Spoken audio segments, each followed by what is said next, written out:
Welcome to So I Married a Film Critic, a discussion between a professional film critic and lecturer and me, his wife of 20 years, who just likes to watch movies for fun. I'm your co-host, Julia. And I'm Barry the film critic. Hello, everyone. And tonight we decided to watch Dazed and Confused from 1993. This is Richard Linklater's second film, which is just amazing to me because his first movie was called Slacker. I believe came out in 1990, I think. And I saw it when it came out. And I really dug it. It was different. You could tell that it wasn't done for a lot of money, but it was just one of these things where, for one thing, it was dialogue driven, it was idea driven, and it was very inventive. Kind of, you know, don't mean to give it a backhanded compliment, but slight. And considering that Dazed and Confused was his second film, it was just astonishing because the filmmaking acumen here is really off the charts. I mean, this is a confident, muscular, well-made film. It is dialogue-driven. It's character-driven. It definitely has all the hallmarks that we'd expect from Linklater, even this early in his career. But it created a time and place in a way that was vivid to a lot of people who were there. And to someone like myself who just missed the 70s, I really thought like this movie doesn't feel like art direction and pageantry. It really feels like it's connecting to not only the look of the time, but the feel of it. You have a film which we have dozens of characters. We're constantly ping-ponging back and forth between dozens and dozens of speaking roles. And the movie isn't editorializing them. They're just showing them what they're doing. We're catching up with them in the moment. And it's all about that moment. And that's why I love this film, because like American Graffiti, it doesn't really editorialize the time. It's just showing you this little time capsule of a moment. All right. Well, our film opens up on the last day of school in 1976. And Sweet Emotion. Oh gosh, you guys, he's really into this. He's wearing like his 70s outfit to record. Dude, it's Dazed and Confused. Of course I am. The movie opens up with Aerosmith's Sweet Emotion, and like my friend Michael McCartney, who I'll be talking about a little bit more because this is basically the story of his high school years. Mild exaggeration. But he's said many times, and I agree with him, the music just puts you into the film. That slow-mo shot that opens the film and the series of montages. I don't know. Like, there's a lot of things to say about the movie off the top of my head, but it's not pretentious. It's recreating a feeling of just like, whatever, man, just do it, man, just go for it. It's creating this idea that, I think everyone who is young can relate to this idea of like, who cares about tomorrow? Let's just like this isolated moment. Let's live for it and let's embrace all the possibilities within it. So we have all these 1970s teenagers, like last day of school. They're May 28th, 1976. Smoking weed. Yeah. And, in school. Boo. We're showing things like shop class and just like students wandering around and how you can learn to make a bong in shop class. Yes. And a paddle. Oh man. Because the seniors are making paddles for the big ritual coming up. So we find out there's a party happening tonight. Big party at one of these guys' houses. And this is one of my favorite subplots in the movie. There's a lot going on in this film. There's so many characters, and many of whom are played by actors that we now know who are above the title, big name movie star actors. And then there's a lot of actors in this film that you'd think they would have been major stars after this, and they weren't. Either they just picked the wrong projects or they just kind of faded out after this movie. But like, I don't know. Every time I watch, it's like, yes, Ben Affleck is in this, Matthew McConaughey is in this, but like, there's a lot of really amazing actors in this who you're like, oh, what else did they do? And you look at their IMDb page and you go, oh, well, that's too bad. Because they clearly, everyone is so well cast. I don't know, like, there's actors who we're going to single out, but I think everybody has a moment to shine in this. Yeah. Everybody has this moment to like be charismatic and just really make an impression in the brief, in some cases, very brief moments of screen time. Well, one of the storylines kind of centers on the football players, and the coaches have given them this like code of conduct sheet that they're supposed to sign. And it's like, I won't drink, I won't do drugs, I won't do anything to jeopardize, the team. And one of our leads, Jason London, he's just like so ticked about this. And Jason London, his nickname in the movie is Pink. Can you tell me the difference between Jason London and Jeremy London? No. Okay, so who was in Party of Five? Jason London or Jeremy London? Jason? Jeremy London. Oh. Who was in Kevin Smith's second movie, Mallrats? Jason London or Jeremy London? Jeremy? Very good. I don't know. You passed. That was a total guess. I had 50-50 Very shot. Good. Yep. So this is Jason London starring in this film. Oh, who was the love interest in The Man on the Moon? Oh, Jeremy? Jason. Ah, Jason London. He was this guy. Yeah, the Reese Witherspoon's first kiss in movies, and I think in real life that too. Movie. He's terrific in that. I mean, that's a great film. That's Robert Mulligan. That's Reese Witherspoon's first starring role. I think her first movie. We had talked about that instead of this. No, we'll talk about Man on the Moon some other time. We'll save that for Valentine's Day. Come on, it's summer. This is one of the great summer movies. Okay, so the guys are ticked, and I know it's cliche, but those coaches, man, those short shorts, I feel like they're coming back. I feel like they've come back in style. Sure. I mean, everything comes back in style. I mean, I saw leg warmers the other day. I know. Yes, Flashdance is 40, but I don't think I think the people who are wearing leg warmers don't even know who Jennifer Beals was. So, I think, these styles tend to be, circular. It's like, it becomes a part of fashion, and then it becomes kitsch and embarrassing, and then it becomes postmodern. Everything goes completely full circle. If it was ever popular once, it'll probably be popular twice. All right, so we find out the high school guys go over to the junior high and wait for them to get out of school so they can paddle their butts and just beat them up.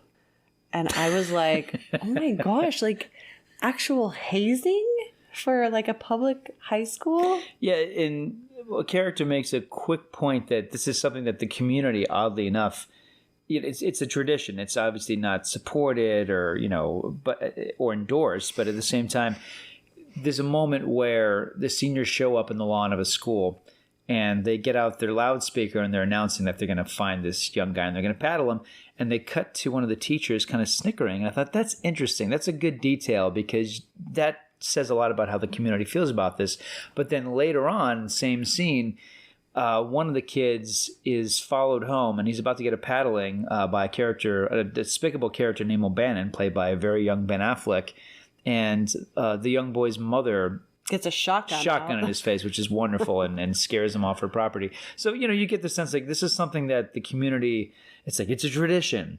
Okay, but that teacher who snickers, I mean, he hears this same thing on the last day of school every year. Yeah, that's probably why. I mean, after all, I was and the attitude of this community and the attitude of a lot of these kids is we've all been through this. We all go through this. It's wow, this is awful that this is something that they're all well, this is, it's May, so of course this is going to happen.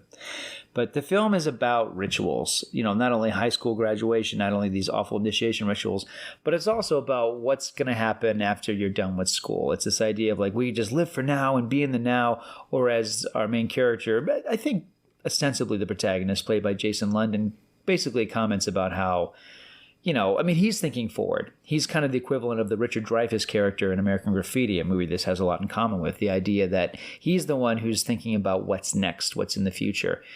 He's the one who's thinking outside of the rituals, because he's a football player and he's at this, moral crossroads if he's going to sign this ridiculous lifestyle covenant, which some of his other teammates have or haven't.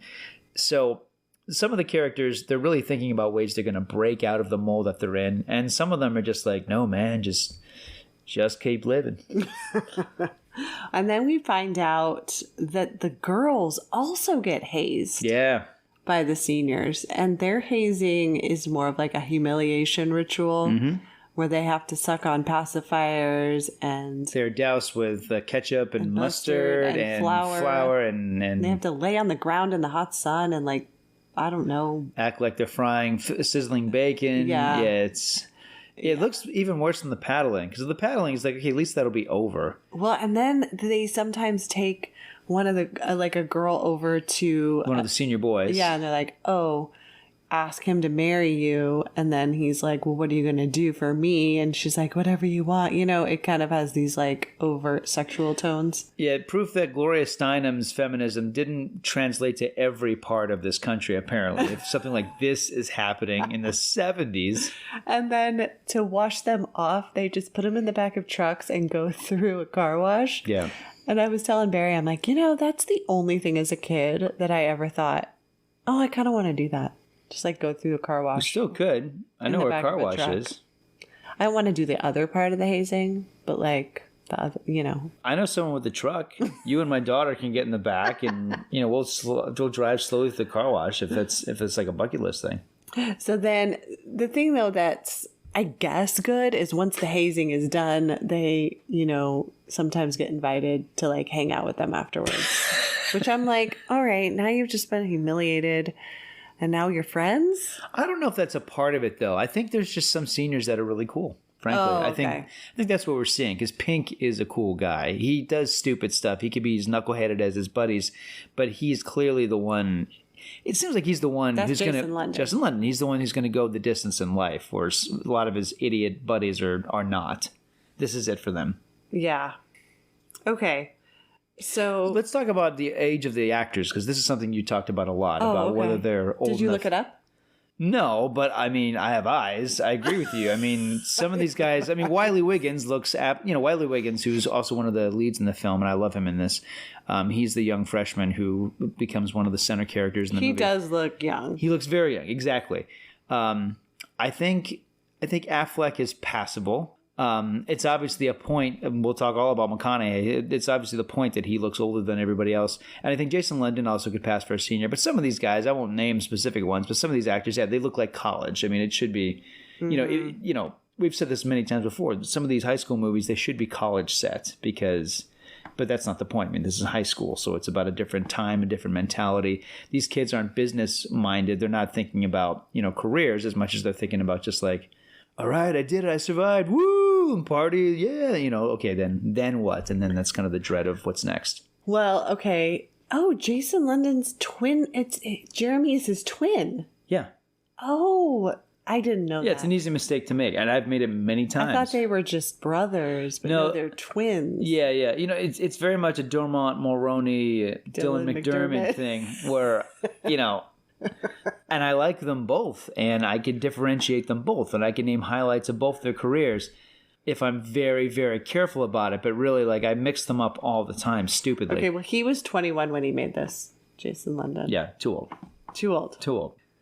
Okay, so yeah, that Wiley Wiggins, he was under 20. He was still a teenager.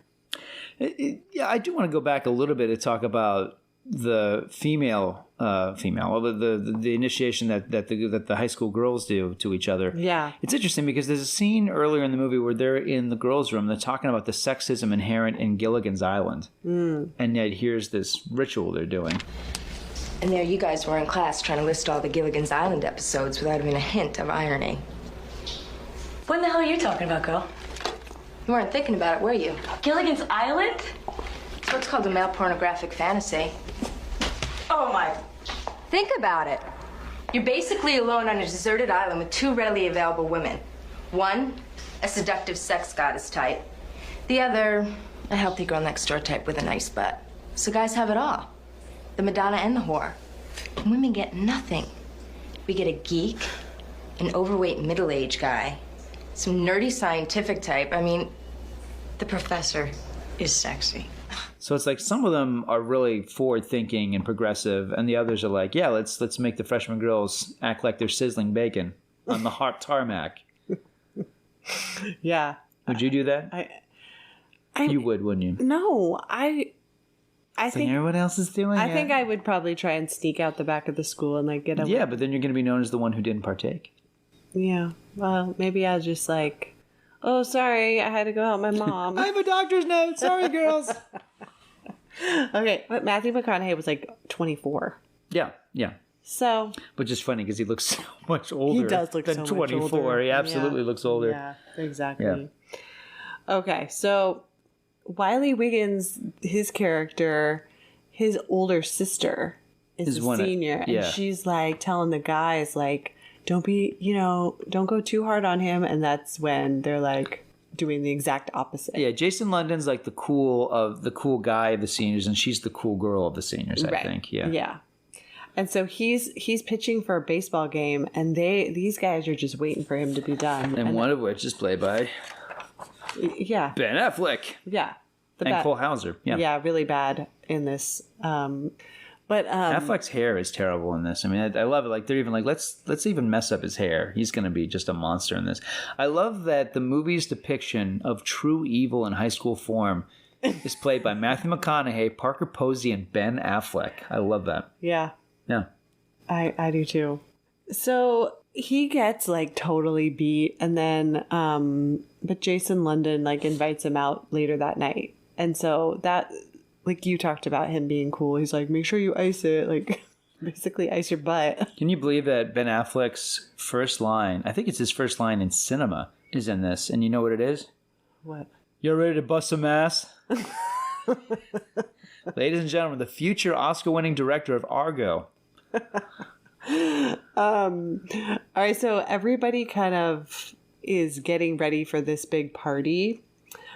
Oh, okay. Well, there's a few things going on, but yeah, the party is supposed to take place at a guy's house, and one of the girls at the house is played by Mila Jovovich, who has very few lines in this. But yeah, they're kind of singing around, they're planning, they got all their buds coming, and there's this cake delivery that ruins it. Yeah, so the dad, he's like, so you have some guy delivering some kegs over here? He's like, what? So he goes downstairs and he's like, dude, you're like way too early. Like, you gotta come back later. And so, because the parents are going out of town for the weekend, and the guy's like, oh, sorry, wrong house. Gosh, what a stupid mistake. And then the dad tells the mom, like, start unpacking. We're not going anywhere. And I love it because, like, the dad's like, dude, you are not going to have 100 kids at my house tonight and mess it all up. Like, I'm staying here. And it kind of shows them throughout the night, like kids going to the house and the dad opening the door. This is such a funny idea for any movie. I mean, look, one of my favorite films of all time is House Party. House Party is basically about this idea. Like, okay, like the parents, like the line is like, your parents went down south, way down south. So that's where they're all going to have the house party because no one's there. But the fact that, you know, the movie flips it complete reverse. Like the parents are not dupes. They understand what's going on. They understand their son, and they understand their son's friends. So they're going to stay. And it's a running gag over the course of the movie. We keep seeing these young stoner teenagers like, hey man, woo! They knock on the door. The parents answer it, and they flee the scene. It's so funny. Like, I don't know. Like, I love that the movie keeps going back to this, because this would be a funny movie all by itself. And instead it just becomes this running gag that just gets funnier over the course of the movie. Right. All right, so now everyone, so now all the kids are just like, well, party's canceled, man, you know, and so they all just kind of like hop into cars and they're just kind of driving around. They kind of end up at this pool hall arcade place, and at one point, Matthew McConaughey says to kid, like, to the Wiley Wiggins character, like, you have a joint? And he's like, nah, man, I don't. He's like, it'd be a lot cooler if you did. It's just like, oh my gosh. Yeah, this is Wooderson. I mean, he's like a 14-year-old kid. Yeah. No, it's interesting because they're all like either graduates or they're in it. Like they all have this connective point being the school and the town. So like there's this hierarchy among them. But there shouldn't be, because they're really only a few years difference, and they've all had like these. They all have like a lot of the same ideals and same love for music and drugs and everything. But you're really getting the sense of like, you know, the young buck like being in awe of these seniors, or in the case of McConaughey, these super seniors. Yeah, super seniors. Did you idolize your seniors? Because I did. Well, when I was a freshman, the senior class had 3 students, so no. My class had about 15, 16 seniors, and I thought they were just the coolest. And I do remember hanging out with a bunch of them, because being in theater, and also I was just very outgoing for some reason. And I do remember telling him all the time, like, I remember at one point saying something very Wiley Wiggins like, being like, I'd love to like just hang out with you guys. You guys are awesome. You know? But I did. And they just like patted you on the head. Like, basically. yeah, okay. But they were really sweet. There was a really good group. And I wound up, when I was a freshman, asking a senior girl, Jamie, to go with me to this Valentine's banquet. It was a really bold thing. I don't know what was possessing me. I barely knew her, but I was very comfortable with her. And I found out later that she didn't want to go with the guy who was planning on asking her. He was kind of waffling about it. So I just picked, and I didn't know about this till years later, but I picked a perfect moment. She was like walking out. She's like, hey, Barry, how you doing? And I walked up to her and I was like, you want to go with me to the Valentine banquet? And she thought it for a second. She's like, yeah, that'd be great. Let's do it. I'm like, okay, great. She's like, oh, you saved me. Oh, thank God. And I had no idea of that for years. So like, for 24 hours, like, wow, Barry asked Jamie. Because Jamie was not only like one of the star seniors, but like her father, her uncle was the principal, and her father was the head of the church that sponsored the school. So it put me on the map, Jules. Oh, okay. It's a really big deal. You got to really appreciate that, because I was like freshman, and I asked the senior, and she said yes. So like, it was a big deal. Okay, this was 1996. That is a big deal. Yeah, not 96. This is 92. I was little. I was 1992. Very lucky. Very lucky. Okay, so the rec center. We have to talk about this like official junior high dance. Oh man, this is embarrassing. Yeah, I love this, and because they're all slow dancing, and in the case of you and I went to very conservative private religious schools. There was no dances like this. Well, mine. Well, when I was in junior high, I was at public school, and we did have dances like this, but we did not have the back black light room. Well, we'll get to that. Because we did have this one year where there was some slow dancing, and I do recall teachers with rulers talking about leaving some room for the Holy Spirit. Oh my God. Did you ever have that? No, because the only dances we got to have when I was in high school were square dances. Oh man, that's even more embarrassing. Oh gosh, you did square dances? Do-si-do. Oh wow! So it wasn't to like achy breaky heart or like to pop country. No, it was actually to like. It was like round and going, bang your partner round and round, like that kind of. Yeah. Oh man! All right, so let's get to the back room of the junior high party. But in junior high, I went to like legit school dances where it's like in a school gym, and there were like tons of us, and it was just like all hot and sweaty, and then we'd all be dancing, and then a slow song would come on, and you'd want to make sure you weren't near anybody who you didn't want to dance with. Oh, that's the worst when you have to dance with someone you're like indifferent about. Yeah, and then that song, that Guns N' Roses song that was super long. November Rain? Yes. They always played that, and it's super long. The song is a bummer. Yeah, well, and the cold November rain. But it's also like 10 minutes long. Yeah, it is. And so we'd always be like, okay, if they play November Rain, just make sure you're near someone you want to dance with. Yeah. You don't want to be like standing next to a teacher when that song starts. Yeah, exactly. Yeah. So like they start November Rain. I'm like looking around like, oh, okay, this one. It's a little bit of anxiety. Because... How sneaky were you? Were you with your friends, or were you like, I'm just gonna go over there and like you have like an empty cup in your hand, and you act like you're gonna throw it. Oh, it's November Rain, hey, and you ask like you're the guy you really like to dance with. No, we weren't sneaky about it. We were just like, we'd all be dancing together, and then a slow song would start, and everyone would just immediately be like, okay, I gotta find like my partner. Yeah. Did it work out for you? Do you recall? Yeah. Do you recall who you danced with to this day? Okay, but you're asking me, like, this was 3 years of dances and we had to dance every month. Oh, wow. This is like 20. So it's not a big deal for you, because these things were a huge deal for me. So I could have gone to like 27 of these in my whole junior high life. Is that the actual number? Well, if you have 9 months of school and 3 years of junior high. Yeah. That's amazing to me. So I do remember, though, I don't know what grade it was or anything, but yeah, I did have a good partner for November Rain at least once. So, that was the goal. Fantastic. Yeah. I'm going to crank up the November Rain later on.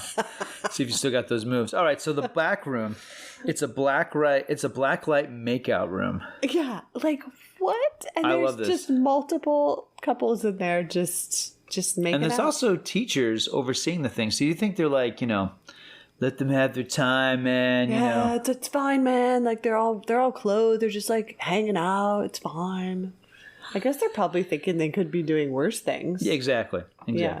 So, but one of the kids was like, "Oh man, I like had my hand up her shirt." Like, so I think there was some sneaky going on. Well, this is before social media where you would announce such a thing, with like the smiley emoji. So this is like, this is a big moment for a guy. Yeah, that's true. So Wiley Wiggins, he's kind of like getting his friends out of this junior high dance to come hang out with the cool kids. Yeah. But they don't really hang out for very long. I mean, once they prank Ben Affleck's character, they kind of like exit the movie. Do they? I mean, the movie it's been pointed out to me. I've never really thought about the film as having a plot, honestly, until I watched it with you last night, because, I mean, it's a film with incident, but it's so laid back and it's so of its era. It doesn't feel like there's a lot at stake, but there is.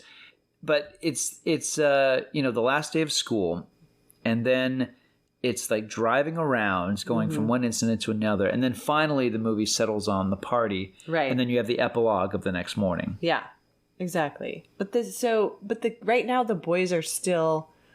Not all of them have gotten paddled. That's right. And it's still this series of paddling scenes where the guys are trying to go around. Trying to like run away. Find victims. Yeah. And Ben Affleck's character O'Bannon is especially zealous about this. Yeah, he's such a jerk. But he's great. He's so despicable in this. So another one of Wiley Wiggins' friends gets paddled big time. And then there's just like, they open their trunk and it's just like full of beer. There's got to be like 100 beers in there. Well, it's glass bottles. It's not. Some of them are cans, but a lot of them are cans and bottles. Yeah. But it's like if any car, if it's even like a slight, just a little, fender bender, it's just going to be broken glass and beer all over the back of that car. Yeah, I know. And he's like, "Don't waste the beer," like on the younger kids. Oh my gosh. At this point, do you find any of the senior characters endearing? No.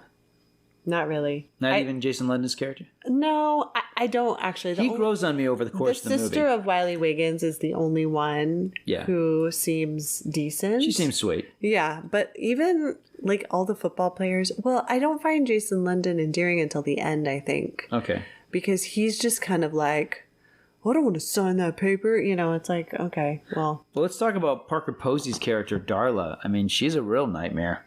Oh, yeah. This is someone who, it's something we've always said, there, in any job, whatever it is, there's always one person who you give them just a little bit of power. They just take it and they're monsters. Their true monstrous selves come out whenever they have any kind of elevated status. And this is someone who is just loving this ritualized abuse way too much. She's just terrible. What do you think she becomes in life? I think she becomes the manager of an Office Max. No. Because I think I worked for her in 1999. The worst manager of all time. Either that or she marries some rich guy and ends up on the Housewives show. No, but this is the 70s. So I think she might be the manager of Bennigan's in this town. Really? You don't think she kind of... I don't think she's going the distance. I think she's burned too many bridges because all these, all these girls she's abused, they're like, we don't like her. So I think she's going to find that her opportunities are limited. So she's going to be she's like, this is going to be the best Bennigan's. This is going to be the best Bennigan's in the whole town. And people hate working for her, but her sales are good. So she'll be basically the Bennigan's queen until that franchise dies out in the early aughts. Okay. So she kind of does she get married? Does she have kids? I think there's gonna be a scandal. She's gonna have an affair with the dishwasher, who's a little too young. Oh, then she has to flee the town. Then I definitely knew her when I worked at the Egg and I, because we had there was a manager who had an affair with one of the hostesses, and who they were both married, and it was a big scandal. What is it about these restaurant jobs that they're just ripe with scandal opportunities? Oh, man. I could tell you all the scandals of all the restaurants I worked at. That's a whole other podcast we got to work on. Yeah, exactly. All of them came out after I left, by the way. Okay. Now, let's talk about Matthew McConaughey and how old he is, because he has a line where he's standing outside of the arcade pool hall and, you know, like, how's the crop of girls this year? It's like, oh my, it's so bad. He's like, I get older, they stay the same age. You know, and I don't know, maybe I'm asking you for trouble even talking about this, but I had the thought watching the movie, I thought, that's how I feel watching this movie. You get older, they stay the same age? I'm talking about the cast. It's amazing to me. Because, you know, I was a young man when I saw this film. Mm-hmm. And I thought McConaughey, I'm like, I don't know who this guy is, but he's really funny. Yeah. I didn't think I'd still be talking about this actor, let alone most of these actors, you know, long after. It's, I mean, I know the line is about sex and underage girls. I understand that. I get it. But for me now, it's a way of looking at this film about what it is, about, you know, it being a time capsule, it being about, you know, these momentary adventures that we have in our youth. Yeah, no, it actually made me very reflective. Oh my gosh! So it's not about him being a predator. It is, but I'm turning it into something positive. Oh, okay. Even though his character is still not good. Your point is taken. Yeah, okay. My optimism is misguided. Please continue. All right, so at one point the guys are driving around and they're picking up trash cans, like they're driving, and then like a passenger will like pick up a trash can and throw them at mailboxes and they're just like the bad guys from Stand By Me doing this. them. Yeah, this is terrible. I hate this crap. And I'm like, you know, not that long ago, like, your dad accidentally backed into our mailbox and it just like totally like fell over. I mean, it was a total accident, you know, because we have a narrow. Was it though? Do we really know? They didn't call me. Reverse. That'll show him. And it's like, you know, my neighbor was like, oh man, like, look at the mailbox. Your father-in-law totaled your mailbox. Yeah. And it's like, oh, okay, so, you know, I had to get that fixed and all that. And now it's like significantly shorter. It's just hilarious. But I'm thinking, if I like went outside one morning and just like all those mailboxes were just like all over the floor, all over the ground and just like completely eviscerated, I'd be like, dude.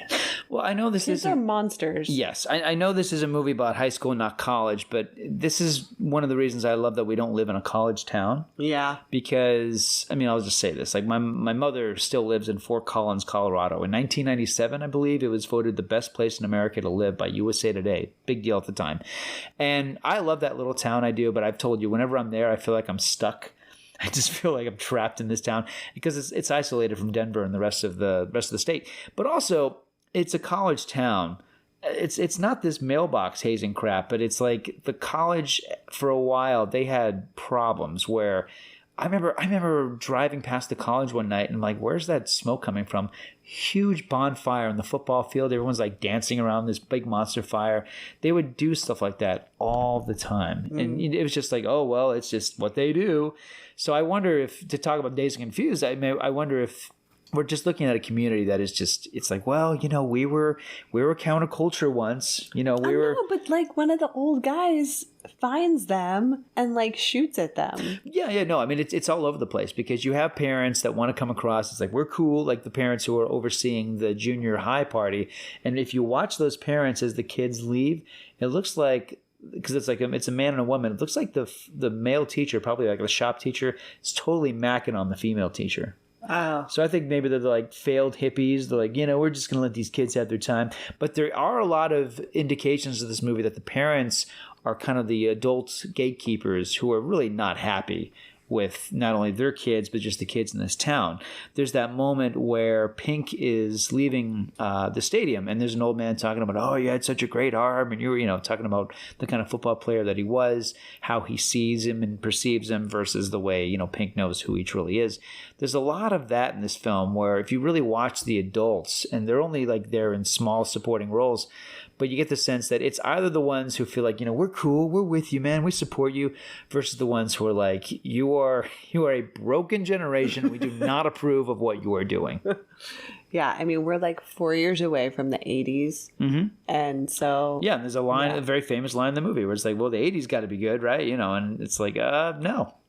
No, they really weren't. No, you've got HIV, you've got tragedy, you've got the Wall Street crash of '87. There's all sorts of horror stories awaiting these characters in the 1980s. So no, if anything, the 70s, which was mocked for being a decade rather, that didn't have its own identity. That's not true. And also a generation, thanks to things like disco, that had a lot of frivolity. No, the 70s were great. They were great. Well, do you think you can only say that because you didn't really live through them? No, I could say it because, for one thing, I think disco is held up better than ska, for example. Oh, I do think there are things that we overlooked. Everybody always says how great movies were in the 70s. The 70s was like the greatest decade for film. I think there's some truth to that, and it's not entirely the case. No, I don't think that the 70s were quite all that bad, although, considering that the 70s was also the decade of the Zodiac Killer and Patty Hearst. There was some awful stuff in the 70s. A lot of it was carried over from the 60s, though, the madness of the late 60s. All right, well, let's move on because... there's a lot to talk about. There's a lot of characters, and there's a lot going on in this film, and all of it's very engaging, very funny.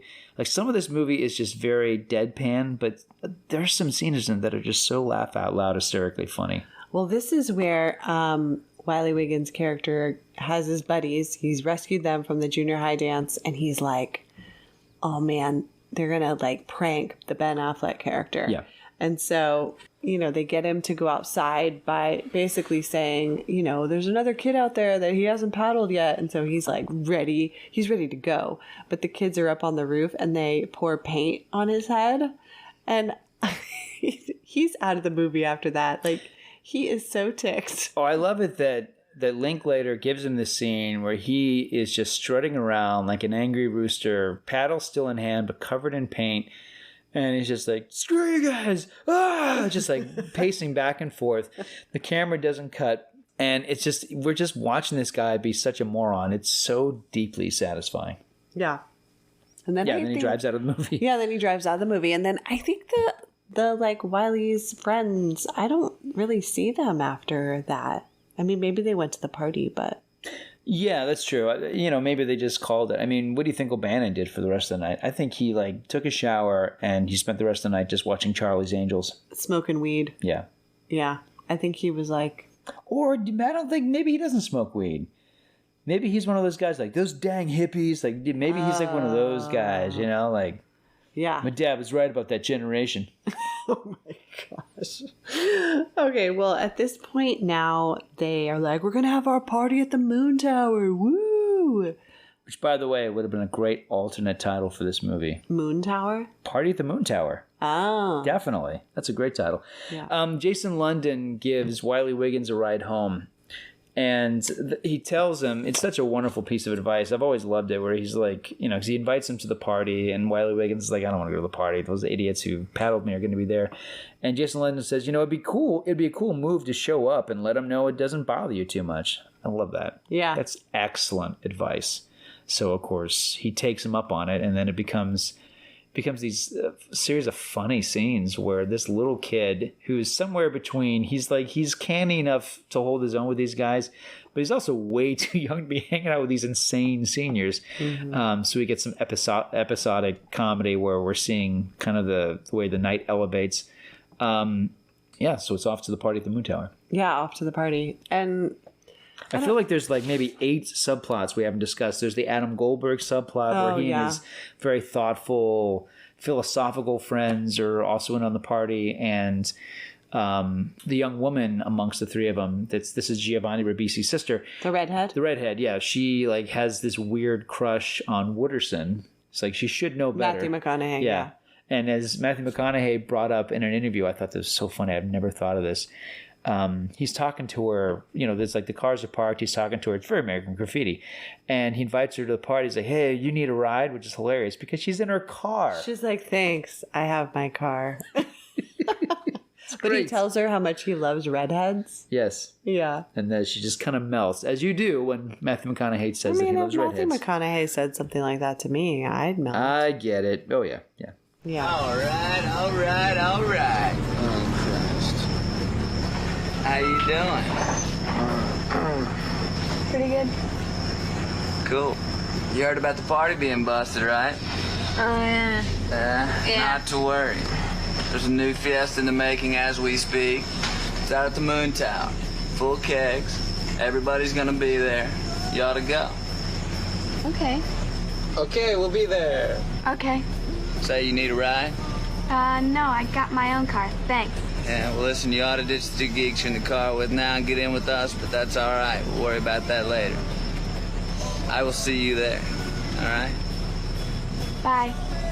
I love those redheads, man. I know you. We had geography together, remember? Oh, God. Dick. It was so creepy. Why are you smiling? I thought he was cute. Oh, that's disgusting. You thought he was cute? Do you realize when he graduated, we were like 3 years old? Oh, Cynthia, what are you thinking? I don't know. Oh. So we're gonna still go? Yeah, what the hell, I guess. Okay, you guys, Barry has a book here called... Well, it's from my Criterion collection. It just keeps a list of all the... It's all the characters, but it's an actual book. It's like a little yearbook. Right. What are you laughing about? Do you understand how big this movie is? No. You don't know. You really don't get it. This is a huge cult film. You know, this is like The Big Lebowski when people talk about stoner movies, and I really wish they wouldn't refer to this movie as such because you don't need to be inebriated to appreciate how awesome this movie is, I don't think. Yeah. Yeah. But it is like they do put it like, oh, like Dazed and Confused and Up in Smoke and Half Baked. No, like don't put it with, the movie isn't stupid. There's scenes where characters do drugs and smoke weed, but that's not the movie. That's not the appeal of the film, and you don't need to be stoned to find the movie hilarious. Yeah, no, I know. I thought it was funny. Yeah, I'm just saying, like the appeal that was one of the reasons the movie didn't find an audience in 1993 because the poster for the film was the Have a Nice Day smile looking stoned, and that was kind of the poster for a while. This is something I wrote about in my article on the film. It's like the poster for the movie, it looked fine on a college dorm room wall, but in a movie theater, the movie just looked stupid. And they didn't really know what they had with this film. It became a huge cult film once it was released on video and DVD and basic cable. People watch this film all the time. They have parties all the time. And I mean, again, this is Linklater's second film. It's so accomplished. There are scenes of the kids being chased. There's auto chases. Like, these are action sequences, and they're so well done. You would never guess this is from a guy who his first movie is just a series of characters walking around having thoughts about coffee and life. And you know what he did after this, right? Before Sunrise. Oh, so which I do love. Yeah, I mean, Linklater he's one of these guys who, you could make a film about a concept or a gimmick, and he tends to really lean on this idea of like, what is the essence of these characters and who are they and where are they at this moment in life? So in all of his movies, you're really, in most cases, you're meeting characters who are defined by what they're doing that day and that moment as opposed to the greater arc. And it's fascinating that way because you're really, as opposed to, buckets of exposition and learning backstories and whatnot, we're learning about how people kind of wiggle their way out of the situations that are happening to them while they're happening to them. Okay, we haven't talked about this girl, Sabrina. Looking in the faux yearbook. Yeah. Sabrina, who is the freshman who, kind of the equivalent of Wiley Wiggins. She is the one who's singled out for being a really good sport during the hazing rituals, and she's also invited to the party as a freshman. But again, like the way it happens, it doesn't seem like this is something that happens often. Where the seniors are cool enough to think like, hey, like you endured such abuse today. How about you come party with us later? Yeah. And the guy that she has to like propose to, it's Anthony Rapp. Yeah. She ends up seeing him at the party and they really hit it off in real life. I mean, not at the party. Yeah. At the party. In real life, yeah. Yeah. So that's kind of a sweet It's kind of a sweet story because he's kind of a nerdy guy. And she's real cute. I was hoping she would hook up with Wiley Wiggins because there's a moment where the two of them are talking, and I thought that would make more sense. They seem really young. Yeah, the senior seems a little old for her. Yeah, but they've been in junior high together the last 3 years. Like, if it was going to happen, it would have happened. Okay, so back to the party. Party at the Moon Tower. Yeah. You wrote some notes here. I wrote What do you got? Page of them. What do I got? Yeah. Let's see. Let me get to my Party at the Moon Tower. All right, well... let's see. Adam Goldberg's character, he gets into a fight with a guy who's had way too many substances that evening, and Goldberg decides to stand up to and fight him, and becomes this moment where he becomes just pummeled publicly. It's wonderful because in any other stupid high school movie, this would be like a moment of glory, and instead he gets in one good shot and then gets the crap beaten out of him. Well, I love how he's like, so, because he was threatened by the guy. And so he's talking to his friends. He's like, so if I start a fight, I could get in one good punch and then everyone will break it up. Like they'll protect me. Like the mob will protect me. Instead, it's like the mob is just like cheering everybody on. Yeah. And it's not until Jason London's character and one of his friends comes and breaks it up. So he does really get his butt kicked. The movie's constantly showing us that even though they all acknowledge like this is a big deal, this is school is over and whatever, we're graduates or we're seniors, whatever the milestone is they're about to step into, these moments of like bliss are sometimes followed by these mundane stretches. I wrote in my notes, it reminded me about the night of my senior night when I graduated from high school. It was kind of dazed and confused actually, because I graduated as a senior and my father was there. My mom was there too. My parents had been estranged at this point. So it was a really big deal that they were there together. And my mom's sister, my Aunt Val, was also there. So it was a really big deal. And my dad said, hey, like afterwards, let's go to Makawa Steakhouse and celebrate. I'm like, wow, Makawa Steakhouse is a fancy place. And I said, no. What? Here's what I did. I said, I'm sorry, I've already been invited to a party at my friend Dennis's house, so I got to do that. They're like, okay, cool. So they went without me. I went to my friend Dennis's house. Dennis is awesome. We were seniors. We graduated together. I was there with my friend Royce. Royce and I drove to Dennis's house. And this is what happened. In Dennis's basement, he had black lights up. Black lights and red lights, so it looked like a David Lynch movie, come to think of it. And he had like a spread of food on the table, and there were a few people there kind of mingling in and out. And they're like, Barry, woo! I'm like, yeah, woo! I'm like, but I'm starving. So I go to the table and I get like a few chicken wings on my paper plate. I sit down on the couch, the plate in my lap, fall fast asleep. I wake up at 2 a.m. And I look and I wake up, I'm like, I don't know where I am. I'm in this David Lynch nightmare. I look down at my lap and I've got like this paper plate with an empty chicken bone. I'm like, where am I? And I'm like, oh, thank God, there's Royce. So it's like, oh my goodness, like I can't believe this is what I did. So we drive home, and on the way home, Royce is like, you didn't really do much. I know, I slept. I was exhausted. I can't believe I slept through the party at Dennis's house. He's like, we should do something. I'm like, yeah. So Royce goes, let's smoke. I'm like, yeah. So we pull over to the Pukalani gas station, and he gets like these little thin cigars.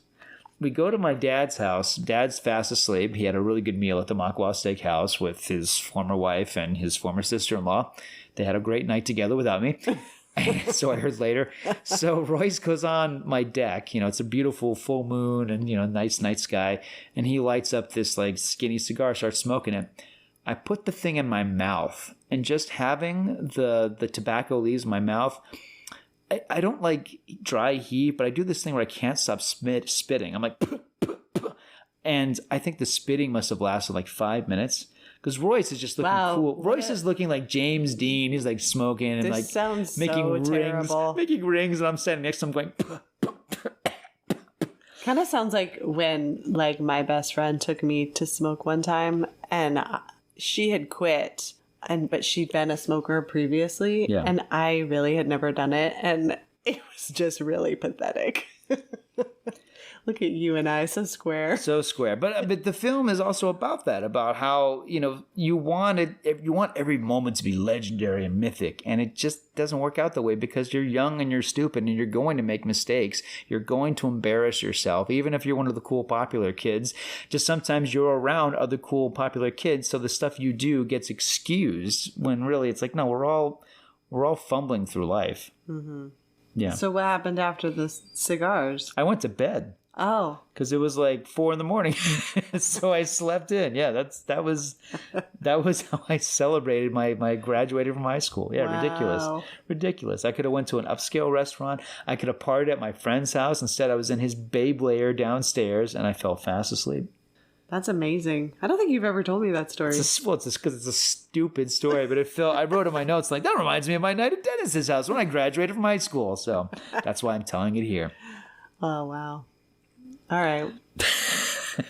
Well, there is a Parker Posey kind of shows again how terrible awful. she is. She's so good in this. Because she goes up to the freshman girl we were just talking about, and she's like in the back of a truck with the guy. What's his face? It's Anthony Rapp. Yeah. And they're really connecting and like talking, and so Parker Posey comes up and basically wants her to do like the bacon sizzling. She's thing like air raid, like back to the ritual. Yeah, back to the ritual, and this girl's just looking at her like, "Are you serious?" And she's like, "You have to do it. I'm gonna count down from 5." And the guy is like, "You do not have to do this." And so she doesn't.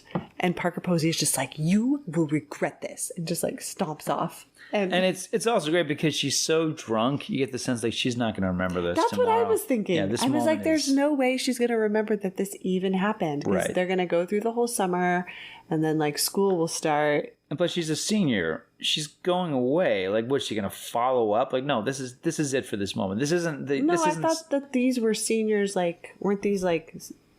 Are these graduated seniors, or are these seniors that are like juniors and now they're seniors? Oh, good question. Because I was thinking these are like juniors that are now seniors, and that's why they're so pumped to do these rituals. Not graduating seniors. I think you're right. Oh, okay. Because I thought, Because it doesn't have, it's, unlike a lot of high school movies. They don't show a graduation. Exactly. It doesn't have the cliche of the graduation. But I don't know if that's not the case, though. I'm not sure. Yeah. I was wondering that, too. I thought maybe the ones who were graduating are like off doing their like graduation thing. Well, look, this movie avoids a lot of cliches. You know what else this movie doesn't have? Sex scenes. It doesn't have nudity. It doesn't have other than the Ben Affleck scene, it doesn't like have like a lot of stupid juvenile pranks. Like it's not Porky's. It's not Revenge of the Nerds. It doesn't really have like a sing along. Like there's a lot of high school movie cliches. It doesn't have a lot of those. It doesn't have an awkward speech in front of everybody. And I've always loved you, and I'm sorry I lied about being from Russia. Okay, I'm sorry. Yeah, it doesn't have that stupid rom-com thing going on. No, like it, and for me, Jason London's character is the hero. There's that great scene on the football field where the camera kind of pans around him, gives him like this hero moment of kind of real, being the one to like kind of really see in a very straightforward way, like, okay, like I'm having this moment where I'm recognizing what right now is versus what's around the corner and the fear of that. I think the movie ostensibly, again, makes him the hero, but, because it's such an ensemble piece and the ensemble is so massive, it really is like this fly in the wall of experience it's like channel changing. Every time we go to a new tune, we're going off to a new character. Well, the only reason I would agree that he's the hero is that after thinking about it, the other football players are like, just sign the paper, man, and then just do whatever you want. And he's kind of like, no, I'm not going to sign it if I don't agree with it. And he does end up kind of just like throwing it away. And he tells the coach, like, I'll play, but I'm not signing this piece of crap, lifestyle covenant that I know I'm not going to abide by. So I feel like his character is intact because he knows it would be a lie for him to sign it. Even though in not signing it, is he going to be engaging in like potentially illegal things? Like maybe, but at least he's like doing it with integrity, I guess. Yeah. If that makes any sense. Like he's not just going to like bow to the man and like, yeah, okay, I'm just going to like pretend like I'm going along with the rules, but he's just going to be a rebel in front of everyone, which I guess I admire. Yeah, me too. You know? Yeah. Like, yeah, if you're going to be a rebel, like, let everybody know it. No, stand up for something. Yeah. Definitely. Yeah. So, and then is this where now we're at the field? Yeah. Yeah. Because so they kind of, these characters, a few of them leave the party. Yeah, and Ribisi's character says maybe the 80s will be radical. Which is, it's like, oh, it's funny, it's sad. Yeah, I was like, well, what were we saying that like maybe aren't these? Well, how many of them become yuppies? Yeah, like how many of these kids turn into like 80s yuppies? Right. And I'm like, probably a lot of them. Well, whenever I watch 80s movies, I'm thinking about, okay, like I watch an 80s movie with like Michael Douglas or Jane Fonda, and I'm thinking they were counterculture. They were like really hippy dippy back in the day, and I see them now, and they'll be in movies like whatever, 9 to 5 or Fatal Attraction, and I think that's interesting because they're playing corporate types, but it is kind of this comment of like how a lot of young people with idealism and hopes about the country changing, a lot of them did sell out, and a lot of them did take these corporate jobs where they're working for the man, but there are some people who actually stayed to their ideals and kind of maintained that sense of empowerment, that sense of like, I'm not selling out. I'm gonna be McConaughey. I'm gonna play bongos naked on my deck for my neighbors to enjoy, and for Entertainment Tonight to show up on and capture for prosperity. But is it being a sellout if you were like in the 70s, you were kind of a hippie and you are protesting or doing whatever you're doing, and then things don't really go the way you think they're going to go. You meet somebody, you fall in love. You're like, all right, well, let's get married. Okay, you end up having kids. Now you have a family and you're like, well, we got to provide for these kids. Like, unless you're going to go try and live in some hippie commune somewhere, which many have tried. And, we've watched a lot of documentaries about how their idealism, it started off very like, oh, this is going to be so great. And like ends up with like either murder or suicide, right. or you know what I mean? Yeah. People stealing everyone's money, it turns into a cult. Okay. So if they don't go that route, or they do and eventually they come back around, like, is it really selling out to like get a job and buy a house and like provide for your family? Like that's my question, because I don't think it is. I think it's a natural course. I think it's kind of the natural course in life. Well, here's how I put it. So to wear a puka shell necklace in the 80s is a way to like be real. If you are the head of a company that makes puka shell necklaces that are made in China, you are a yuppie sellout scum. Dazed and Confused is real. It's authentic. That 70s show is sellout yuppie scum. Okay. Yeah. But I'm talking about the characters that, were, okay, let's say the characters in this film, like, what would happen if they... There's nothing wrong with pursuing the American dream. I agree with you. Obviously, I mean, if you want a family, if you want a house, and you go about it, in a way that's honorable and hardworking, of course, I respect and honor that. I'm just saying there's a difference between, becoming... I think it's about the ideals, the idea that you're somebody who initially wanted to, go against what was happening in the country and trying to because the 60s and 70s, what are we talking about? We're talking about the draft. We're talking about Vietnam. We're talking about the civil rights movement. We're talking about, and then Watergate, the hypocrisy of what was going on, the horror of what was going on in this country. And one of the things that defined counterculture, it's like, it was all young people going like, we don't get this. This is our parents' ideals. This is not what we grew up with believing. So for whatever reason, however they decided to rebel, whether it was going to Woodstock or avoiding the draft, a lot of young people, I'm generalizing obviously, but a lot of young people decided to rebel in a way in which they embraced the different facets of counterculturalism, which was also to stand up for those who were oppressed.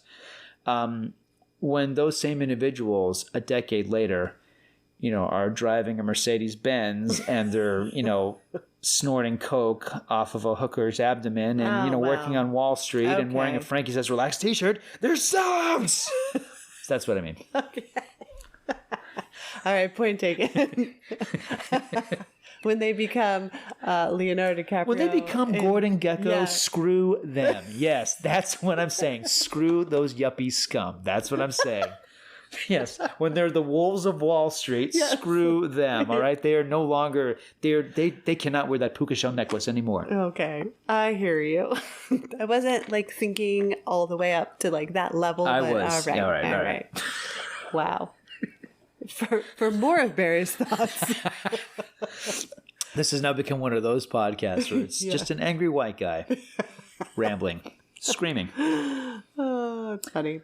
All right, so we're at the football field. That's the end of the movie basically, because the next morning there's that funny bit where Wiley Wiggins comes home and his mom is really cool about it. Oh, well, he's making out with a girl at sunrise. Sorry, I didn't mean to skip over that. Yes, he is. It's one of the seniors, and then he comes home and she's like, I'll give you a pass this one time, but if you come home at sunrise again, you're basically in major trouble. And she's like, are you drunk? He's like, no. No, why would you say that? And he puts on his headphones and starts rocking out. I'm like, oh, I love this kid. That's exactly what I would have done. That's fantastic. You would have been asleep in 2 seconds. Well, we know that from my prior story. But ideally, I would have been rocking out to some Foghat. Absolutely, my gosh. So then we see the last image of the film is Jason London and his buddies. They're driving, and there's a great shot of the horizon, and he's just looking at this empty horizon, and that's how the film ends. Perfect. Yeah. Perfect ending. Okay, so you wouldn't change anything about this movie? No, it's long enough. I don't think I'd change anything. It's long enough, but not too long. It doesn't editorialize its characters, which I love. Because at times, as you've indicated, sometimes the characters are loathsome and repulsive, and sometimes they're endearing and charismatic. Sometimes they do and say everything that's right, and sometimes they're absolutely wrong, which I also love. It's not only from performances, but also from actors, and also from the writers. The temptation is to make your hero heroic and make your bad guys very bad. It's a harder thing to find a middle ground, to show people being human. Mm-hmm. And I feel like these actors really understood these characters, and I think Linklater really understands them too. So again, it just feels like we're in a time machine watching this era. And again, my memories of the 70s, I don't have any. I have memories of the early 80s, with some 70s carryover.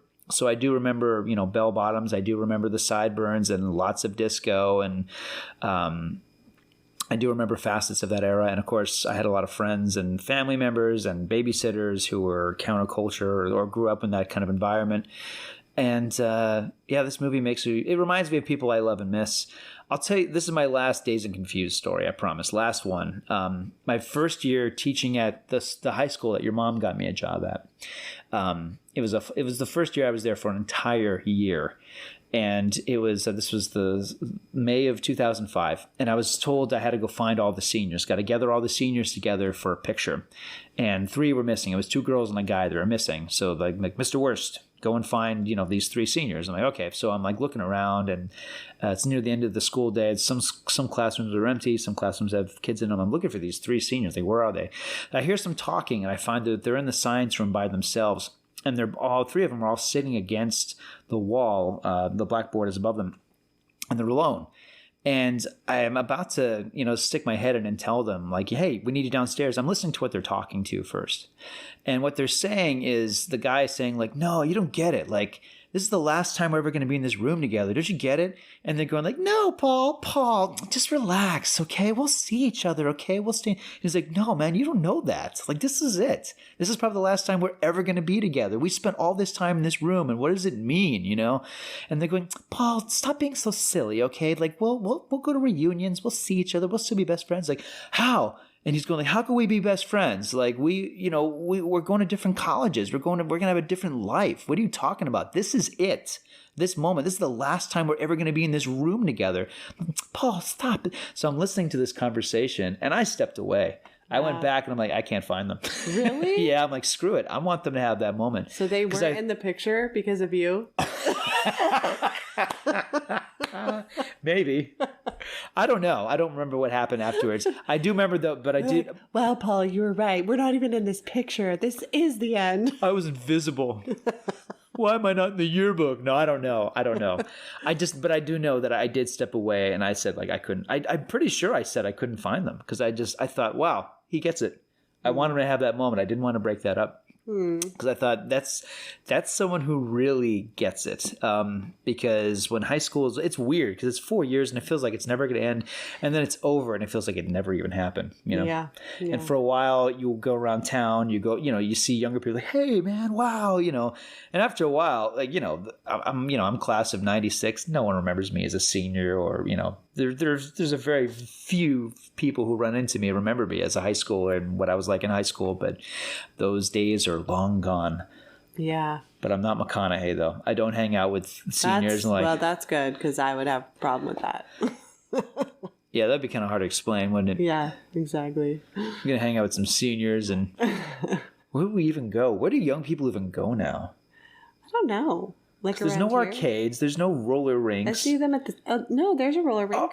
You know what? Like here where we live, there's like the parking lot of Jack in the Box on Friday nights. There's a skate park and there's a roller rink. There's a skate park. That's there's true. There's an outdoor roller rink. Okay. Mm-hmm. Now I know where to go. But I don't know. I mean, okay. I was with B and we were at like a shave ice place across from a high school, and we were just waiting for a friend to pick us up. She had to go get something, and I was like, "Yeah, just drop us off we'll get shave ice while you run your errand," So we're just hanging out, and all of a sudden, school ended, and this like wave of students, like all these teenagers, had just flooded the area where we were, and I was like, oh my gosh. I mean, they literally just like descended onto this like one spot and like just decided this is where they're going to be hanging out. And I was like, wow, this is crazy. I don't remember like ever doing that because I mean, my school was small and I had like my best friend, we would just get in our car and just like, I don't know, go to the mall or something. But it wasn't just like, like 50 people and then another 50 and then another 50 just like keep crossing the street. So I think they just hang out near their school. They find like, I don't know, like a Starbucks, or there was like a Safeway. I think they just go and like get snacks. Yeah, it's a different culture too because there used to be Starbucks that had bookstores attached to them, and we're not in that era anymore. Everybody's very introverted. They all have their phones and they're all just like kind of making plans, but not really. Yeah, it's become a William Gibson nightmare. I'll tell you, I got two dear friends. I should mention my friend Michael McCartney, who's a wonderful DJ and a really great guy, who's a big fan of this movie, and also my dear friend Brian Cohn, who's a writer director. I think at least once a year, whenever I'm hanging out with them, I always bring up this movie. I'm like, which guys were you in that movie? And they always have a different answer for me. They answer differently every time? I swear, like, they've told me different characters. Because I asked Brian, like, you were the McConaughey character, right? Like, no, I was not that guy. I was this guy. And yeah, so they've told me. And next time I ask them, I'll get back to you on that. But yeah, like they've told me different characters, which I think is wonderful. Or they've said like, I was kind of like this guy with a little bit of this guy. I mean, this film was a real connective point for people. I mean, look, I don't think it's Linklater's best film, but I do think it's one of the best films about the 70s. Another film about the 70s that I do love, absolutely love, and it doesn't get a lot of love for being a movie about its time, Halloween. Halloween, in terms of like the look, the feel of it, the sense of like, the end of an era, the end of innocence. I feel like Halloween is also another one that's and by the way, last thing I want to say, there is a companion piece that Linklater made with this film. He made a movie years later, decades later, called Everybody Wants Some, and it's kind of like the other side of the coin to this film. Definitely see it. It's excellent. It doesn't get a lot of love. I thought it was one of the best films of its year as well. But for me, this is a 4-star movie. I love this movie. Okay. How many stars would you give it? You don't like it that much, do you? Well, no, I like it. I don't know. I think I might be a little like young. A little square? Yeah, a little square, a little young to like appreciate like stoner 70s stuff. Just this high school experience is nothing like what I experienced. Do you have one? Is there a movie that reflects what you remember about high school? No, I'd really have to think about that. I don't. Should we talk about the movie Saved? Oh, that doesn't reflect my experience. Yeah, mine either. No. I don't know. I mean, for me, this is closer to my experience than John Hughes. I love John Hughes movies, but for me, they're fantasies. I don't really relate to them. Really, I don't know that there is like a high school movie that's Mean Girls. Exactly. No, I don't think so. I mean, maybe Clueless, maybe. Oh boy, because we watched it so much, me and my best friend. So you think inevitably parts of that movie kind of fueled your experience because you're like, this is how it's done. We did spend a lot of time at the mall, so maybe that was more what it was. We should definitely talk about Clueless in a future episode. Yeah, no joke. But no, I do like this movie. I'd say probably 3 stars. Okay, well that's cool. That's cool. I mean, again, like we should celebrate the fact that it's Linklater's second movie, but I mean, this guy had masterpieces right around the corner. The Before trilogy is up there. I'd say A Scanner Darkly, one of my absolute favorites that he did, as well as another animated movie he did called Waking Life, which stars Wiley Wiggins. Everybody who loves Linklater, particularly if they love Dazed and Confused, check this guy's body work out. He did a film called Bernie, which is terrific. Very versatile artist. Has made all kinds of films, big budget, low budget. He's fantastic. He's a true American original. He's, of course, the Oscar winner for Boyhood. Check out his body work. There's barely a bad film in it. He did a movie with Ethan Hawke and Uma Thurman called Tape, which I love. The guy just been stringing out great work for years. But check this out. This is a classic. It is a cult classic, but I do feel like it's a genuine classic, and it gets better every time I see it.